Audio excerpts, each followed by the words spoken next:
welcome to Crack Grade B, the online learning platform. So today we will discuss about basics of costing. So the contents of the video is classifications of cost. So costs are classified into 6 categories, that is number 1 by nature of element, number 2 by functions, number 3 by variability or behavior, number 4 by controllability, number 5 by normality, number 6 by cause for managerial decision making. So we will discuss them one by one. So first of all it comes by nature of element. This type of classification is used to determine the total cost. A diagram as given below shows the element of cost as under. इस classification से क्या होता है, हमें मदद मिलती है कि हम पूरी कॉस्ट किसी प्रोडक्ट की निकाल पाएँ. नीचे दिए गए डायग्राम से आपको कॉस्ट के एलिमेंट्स पता चलेंगे. Material cost, employ that is labour cost, other expenses. And material cost के अंदर दो पार्ट्स हैं, direct material and indirect material. सब सेम लेबर के अंदर भी दो पार्ट्स हैं, डायरेक्ट एम्प्लॉय कॉस्ट और इनडायरेक्ट एम्प्लॉय कॉस्ट. एक्सपेंसेस के भी दो टाइप्स हैं, direct expenses and indirect expenses. और जितने भी ये इनडायरेक्ट एक्सपेंसेस हैं उन सबको मिला के हम कहते हैं ओवरहेड्स. और ओवरहेड्स के तीन पार्ट्स हैं, that is production overheads, administration overheads, selling and distribution overheads. So we will discuss them in the next slide. First of all, direct materials. Materials which are present in the finished goods or products or can be economically identified in the product are called direct materials. ऐसा सामान जो finish product में साफ साफ दिखाई दे या हम साफ साफ उसको आइडेंटिफाई कर पाएँ, वो है हमारा direct material. For example cloth and dress making. आप कोई ड्रेस बनाते हो तो उसके अंदर क्लोथ जो है हमारा रॉ मटेरियल है वो साफ साफ नज़र आता है. Materials purchase for a specific job etcetera. However, in some cases a material may be direct but it is treated as indirect because it is used in small quantities. Suppose आपने जो dress सिलने के लिए धागा use किया है वो है तो डायरेक्ट मटेरियल, बट हम उसको इनडायरेक्ट मटेरियल की तरह ट्रीट करेंगे क्योंकि हम उसको आइडेंटिफाई नहीं कर सकते. It is not economically feasible to identify that quantity and those materials which are used for purpose ancillary to the business. जैसा कि इसमें लिखा है, हम उस मटेरियल को feasibly आइडेंटिफाई नहीं कर पाते. And now comes direct labor. Labor which can be economically identified or attributed wholly to a cost object is called direct labor. Labour आप सबको पता है मजदूरी. ऐसी लेबर जो हम आइडेंटिफाई कर सकते हैं या हमने किसी पर्टिकुलर ऑब्जेक्ट को बनाने में उस लेबर का इस्तेमाल किया हो. सपोज आपने एक चेयर बनाई और उस पर आपने एक लेबर लगाई, तो उस पर जितनी भी लेबर लगी आप उसको आइडेंटिफाई कर सकते हो. For example, employ engaged on a actual production of the product और carrying out the necessary operations for converting the raw materials into finish product. Suppose आपने एक टेलर को कपड़ा दिया सिलने के लिए, टेलर को उसका सूट बनाने के लिए, पर उस सूट पे जिस लेबर ने काम किया है वो आपकी डायरेक्ट लेबर है क्योंकि उसने रॉ मटेरियल को फिनिश प्रोडक्ट में जो कि आपका ड्रेस है वो आपको कंप्लीट करके दिया. Direct expenses. It includes all the expenses other than direct material और डायरेक्ट लेबर. सारे ऐसे खर्चे जो कि डायरेक्ट मटेरियल नहीं है और डायरेक्ट लेबर नहीं है उन्हें हम कहते हैं direct expense, which are specially incurred for a particular cost object and can be identified in an economically feasible way. For example, hire charges for some special machinery, cost of defective work. Suppose जिस machine से आपका Taylor या आपका दर्जी आपका dress सिलता है, वो machine के जितने भी चार्जेस हैं या उसकी डेप्रिसिएशन या उसमें जो भी सामान लगा, सपोज ऑयल लगा, वो हमारे डायरेक्ट एक्सपेंसेस होते हैं. Now indirect materials. Materials which do not normally form the part of finish product are known as indirect materials. ऐसे मटेरियल्स जो कि फिनिश प्रोडक्ट का पार्ट नहीं बनते उसे हम कहते हैं indirect materials. These are Stores used for maintaining machines and buildings. For example, lubricants, cotton, waste, bricks, etc. Suppose आप अपना सूट देने गए, आप अपना कपड़ा देने गए दर्जी को, उसने आपकी जो भी कटिंग होती है, वेस्टेज होती है, उसको हटा दिया उसमें से। वो है तो मटेरियल, पर वो जो मटेरियल है वो जो हमारा ड्रेस है उसको उसके अंदर नहीं पार्ट करता, मतलब आपका जो वेस्टेज है उसके अंदर उसकी कोई अहमियत नहीं है, तो वो हमारा इनडायरेक्ट मटेरियल हो गया। Stores use by service department like power house, boiler house, canteen etcetera. And now comes indirect labor. Labor cost which cannot be allocated but can be apportioned to or absorbed by cost unit or cost centers is known as indirect labor. Examples of indirect employee include foreman and supervisor, maintenance workers, etc. ऐसी labour जो आप किसी को किसी product या service के लिए directly उसको यूज़ नहीं करते। सपोज़ आपके यहाँ सिक्योरिटी गार्ड्स हैं या आपके यहाँ सुपरवाइजर्स हैं। सुपरवाइजर्स कोई प्रोडक्ट नहीं बना रहे, बट वो देख रहे हैं कि काम किस तरीके से हो रहा है, पर आपकी कॉस्ट में तो वो इंक्लूड होगा, तो वो उसको इनडायरेक्ट लेबर मानी जाती है। ऐसी लेबर जो कि डायरेक्टली किसी प्रोडक्ट को बनाने में यूज़ नहीं की जाती, उसे कहते हैं indirect labour. And now comes indirect expenses. Expenses other than direct expenses are known as indirect expenses that cannot be directly, conveniently and wholly allocated to the cost centers. ऐसे खर्चे जो डायरेक्ट खर्चे नहीं हैं वो सारे इनडायरेक्ट खर्चे हैं। For example, factory rent and rates, insurance of plant and machinery, power, light, heating, repairing, telephone etcetera are some of the examples. आप देखें लाइट्स एक वेयर हाउस में लगी हुई हैं या फैक्ट्री में लगी हुई हैं, ये खर्चा जो है इनडायरेक्ट खर्चा है। इस खर्चे की वजह से तो हमारा प्रोडक्ट नहीं बन रहा, पर हमारा खर्चा तो हो रहा है, तो ये हमारा इनडायरेक्ट एक्सपेंस है। Now comes overhead. मैंने आपको पहले ही बताया था कि indirect expenses, indirect labour and indirect material, इन तीनों को जब हम इकट्ठा करते हैं तो हमारे ओवरहेड्स बनते हैं। It is the aggregate of indirect material cost, indirect labor cost and indirect expenses. The main groups into which overheads may be subdivided are the following. Number one is production or works overhead. Indirect expenses which are incurred in the factory and for the running of factory. Example, rent, power, etc. ऐसे खर्चे जो factory की running में या maintenance में होते हैं उन्हें हम कहते हैं फैक्ट्री और प्रोडक्शन ओवरहेड्स। एग्जांपल, आपने किसी मशीनरी के लिए रेंट पे किया, आपने जिस प्रोमाइसेस में आप अपना काम कैरी ऑन कर रहे हैं उसमें आपने रेंट दिया या उसकी पावर का खर्चा etcetera etcetera. Administration overheads, indirect expenses related to the management and administration of business.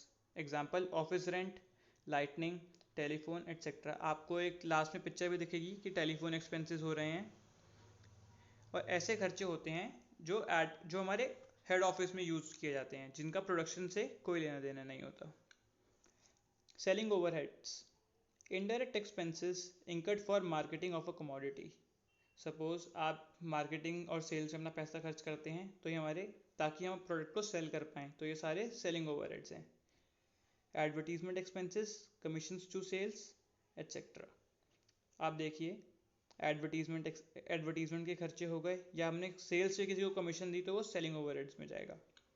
Distribution overheads, indirect expenses incurred for dispatch of the goods. ऐसे खर्चे जो हम खर्च करते हैं गुड्स को एक जगह से दूसरी जगह तक डिस्पैच कर पाएँ। एग्जाम्पल, वेयर हाउस चार्जेस, जब आप अपने फैक्ट्री से गुड्स बना लेते हैं तो आप उसको वेयर हाउस में जाकर स्टोर करते हैं, तो जो वेयर हाउस का रेंट चार्जेस होते हैं वो। पैकिंग, आपको इमेजेस से पता चलेगा सबसे राइट टॉप में, ये पैकेजिंग का खर्चा एंड लोडिंग चार्जेस। उससे नीचे आपको दिख रहा होगा कि आपके जो लेबर्स है वो लोड अनलोड कर रहे हैं, तो उसके चार्जेस वो सारे जाते हैं डिस्ट्रीब्यूशन ओवरहेड्स में। And the second classification is by functions. Under this classifications costs are divided according to the function for which they have been incurred. It includes the following: direct material cost, ये आप पढ़ चुके हैं, direct employ और labour cost, ये भी मैंने आपको करा दिया। Direct expenses, production and manufacturing overheads, इसको फैक्ट्री ओवरहेड्स भी कहते हैं। Administration overheads, selling overheads, distribution overheads, and last come research and development cost. वो कॉस्ट जो आपको किसी प्रोडक्ट को बनाने में जिसमें आपको रिसर्च करनी पड़ी हो, उसका खर्चा, या कोई डेवलपमेंट में खर्चा किया हो, वो सारा research and development overheads cost में जाता है। आपको राइट में एक शीट दिख रही होगी जिसके अंदर की direct material, direct labour and direct expense, इन तीनों का जब हम टोटल करते हैं तो हमारी प्राइम कॉस्ट आती है। So prime cost is the total of direct material, direct employees and direct expenses. And जब हम इसके अंदर फैक्ट्री ओवरहेड्स ऐड कर देते हैं तो हमारा फैक्ट्री कॉस्ट और वर्क्स कॉस्ट बन जाता है। फिर उसके अंदर जब हम एडमिनिस्ट्रेशन ओवरहेड्स ऐड कर देते हैं तो हमारा कॉस्ट ऑफ गुड्स सोल्ड हो जाता है। एंड लास्ट जब उसके बाद हम उसके अंदर सेलिंग एंड डिस्ट्रीब्यूशन ओवरहेड्स को ऐड करते हैं तो हमारा कॉस्ट ऑफ सेल्स आता है, और इसी कॉस्ट ऑफ सेल्स में हम अपना प्रॉफिट मार्जिन ऐड करके सेलिंग प्राइस निकालते हैं।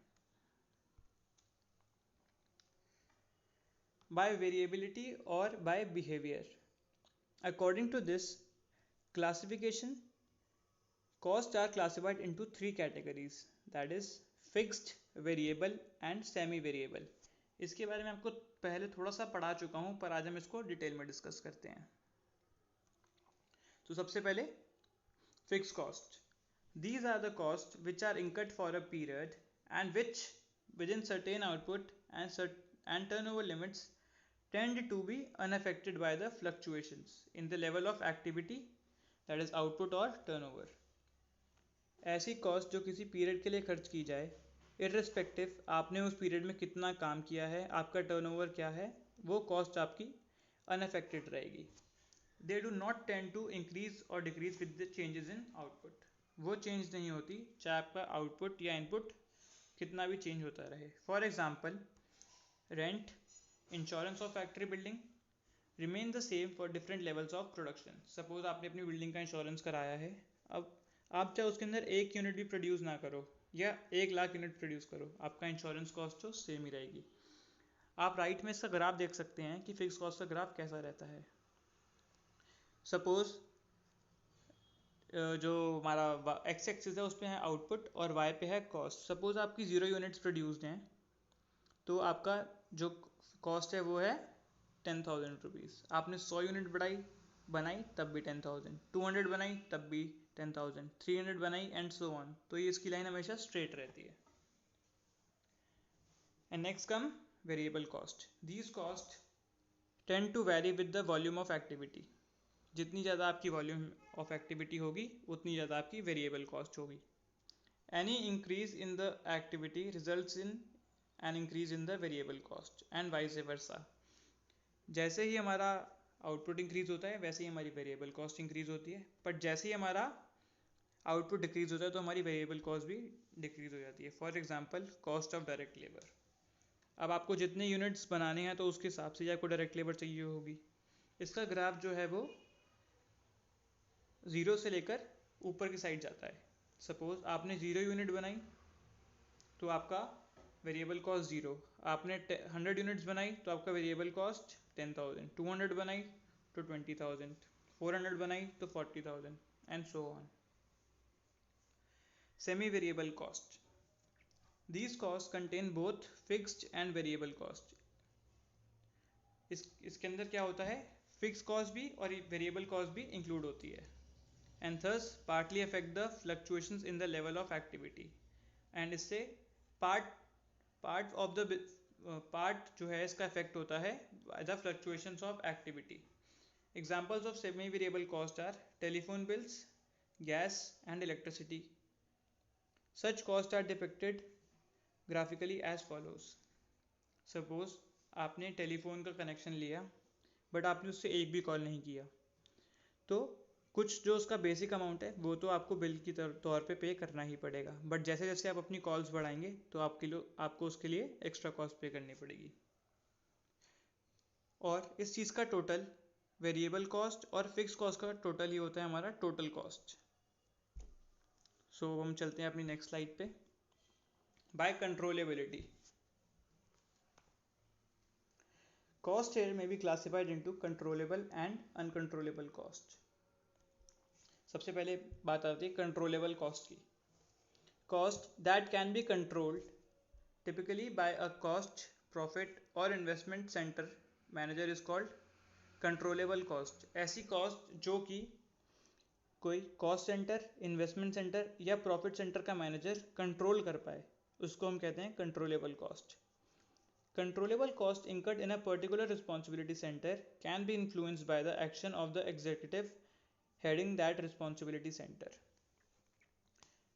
Controllable cost जो किसी पर्टिकुलर सेंटर में इंकर की जा रही है, उसका हेड इन्फ्लुएंस कर सकता है कि कॉस्ट कम हो या कॉस्ट ज़्यादा हो. For example, direct cost comprising of direct labor, direct material and direct expenses, and some of the overheads are generally controllable by the shop level management. अब जो शॉप लेवल का मैनेजर है वो control कर सकता है. सपोज वो सस्ती लेबर कहीं से ढूंढ के ला सकता है या सस्ता रॉ मटेरियल कहीं से खरीद सकता है as compare to the material जो कि ऑलरेडी यूज हो रहा है प्रोडक्शन में, तो उससे हमारी कॉस्ट कंट्रोल हो सकती है. Then comes uncontrollable cost which can't be influenced by the action of specified member of an undertaking are known as uncontrollable cost. ऐसी cost जिसको कोई भी influence नहीं कर सकता, जो cost लगनी है वो लग के ही रहेगी, चाहे कोई भी इंसान किसी भी फील्ड का क्यों ना उसको कम करने की कोशिश कर ले. For example, expenditure incurred by, say, the tool room is controllable by a foreman in charge of that section, but the share of tool room expenditure which is apportioned to a machine shop is not to be controlled by the machine shop foreman. Suppose, इसका मैं example आपको बताऊं. Suppose आपने security guard या आपका जो store keeper है, आपने उसको अपॉइंट किया कि वो स्टोर की देखभाली करे, बट अगर आप कोई भी प्रोडक्शन नहीं करते तो आप ऐसे तो नहीं कि उसको पैसे ना दो, तो वो तो आप कंट्रोल कर ही नहीं सकते. तो यही ये एग्जांपल है अनकंट्रोलेबल कॉस्ट का. By normality, according to this basis cost may be classified into normal cost and two abnormal cost. Normal cost, it is the cost which is normally incurred at a given level of output under the conditions in which that the level of output is normally attained. ऐसी cost जो production के दौरान लगनी ही लगनी है उसे हम कहते हैं नॉर्मल कॉस्ट. आप पिक्चर्स में भी देख पा रहे हैं, ये जो प्रोडक्शन में इनकी कॉस्ट लग रही है सारी, ये सब नॉर्मल कॉस्ट है. अब आती है हमारी abnormal cost. It is the cost which is not normally incurred at a given level of output in the condition in which that level of output is normally attained. अब ऐसी cost जो कि normal नहीं है, मतलब जो कि अब नॉर्मल है. सपोज हमारा रॉ मटेरियल आ रहा था और हमारा रॉ मटेरियल आने के दौरान जो हमारा ट्रक था और नदी या खाई में गिर गया, तो हमारा सारा रॉ मटेरियल की कॉस्ट वेस्ट हो गई. अब हमें दोबारा से इनकट करनी पड़ेगी. ऐसा तो रोज़ रोज़ तो नहीं होता, तो ये अब नॉर्मल है. सपोज हमने फैक्ट्री में अपने गुड्स तैयार करे थे और जैसे ही हमने फिनिश प्रोडक्ट तैयार किया, फैक्ट्री में कोई शॉर्ट सर्किट हुआ और फैक्ट्री में आग लग गई, तो सारी मशीन्स हमारी जल गई, कुछ हमारा गुड्स का भी नुकसान हो गया. तो ये हमारी abnormal कॉस्ट है. इसको हम कस्टमर से कभी चार्ज नहीं कर सकते, इसको हम अपने प्रॉफिट एंड लॉस अकाउंट में डेबिट करते हैं.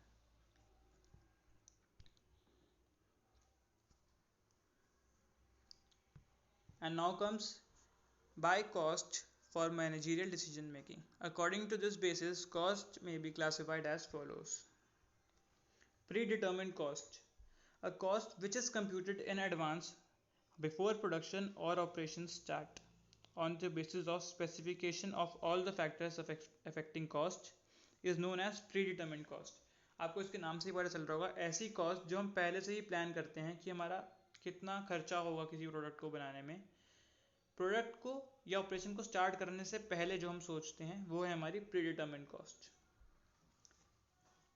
Standard cost, a predetermined cost which is calculated from management's expected standard or efficient operation and the relevant necessary expenditure. It may be used as a basis of price fixation and cost control through variance analysis.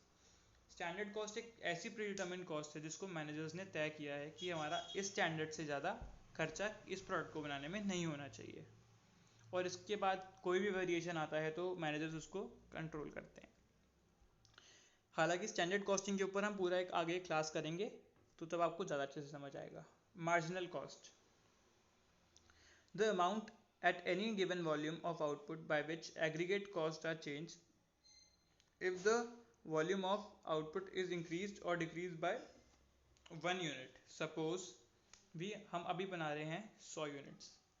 अब 100 units को बनाने के लिए जितना भी खर्चा हो रहा है, बट अगर हम उसमें 1 यूनिट भी ऐड करेंगे तो हमारा कॉस्ट कितने रुपीज़ से चेंज करती है, मतलब एक एडिशनल यूनिट की कॉस्ट क्या आ रही है, उसे हम कहते हैं मार्जिनल कॉस्टिंग।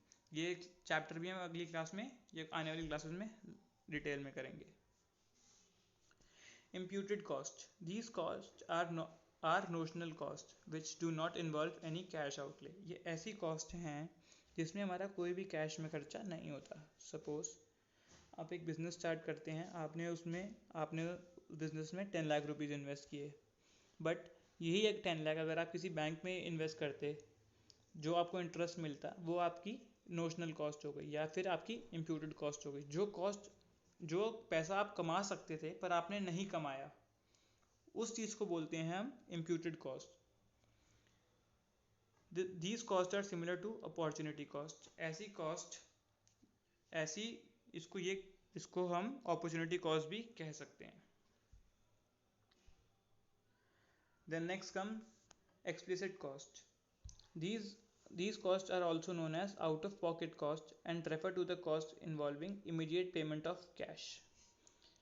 इनको हम आउट ऑफ पॉकेट कॉस्ट भी कहते हैं, और इसके अंदर हमारा कैश पेमेंट इमीडिएटली होती है। आपको शायद इमेज से थोड़ा आइडिया मिल गया हो, जिस कॉस्ट में हमारा कैश आउटफ्लो होता है उसे हम एक्सप्लिसिट कॉस्ट कहते हैं।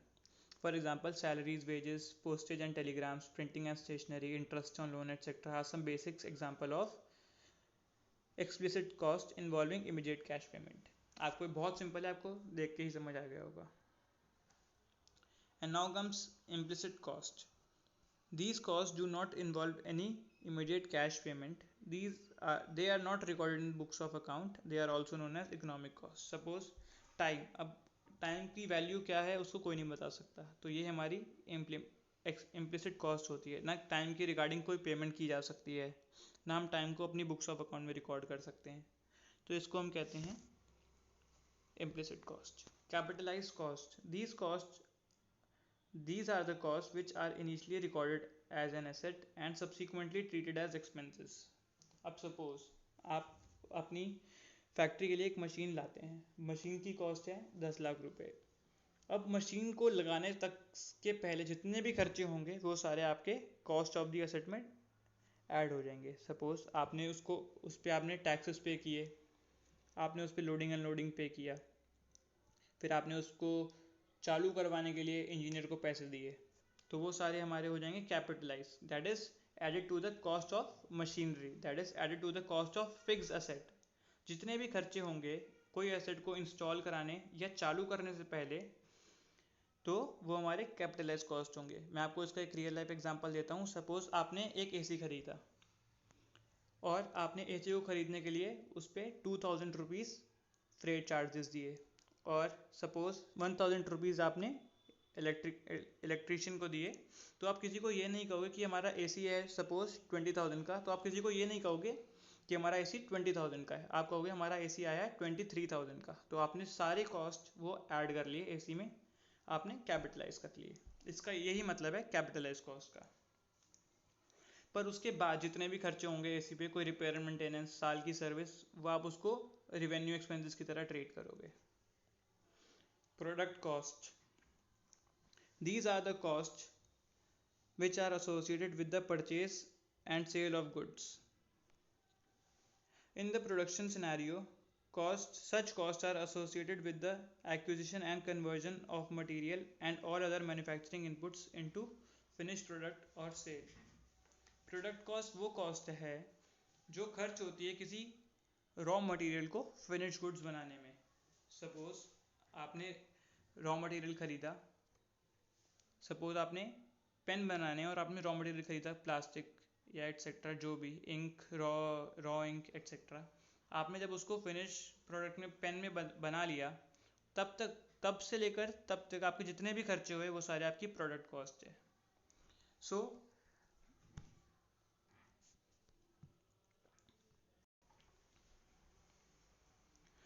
you can view our related courses which are on the screen by visiting www.crackgradeb.com, and you can also view our star performers by going to www.crackgradeb.com.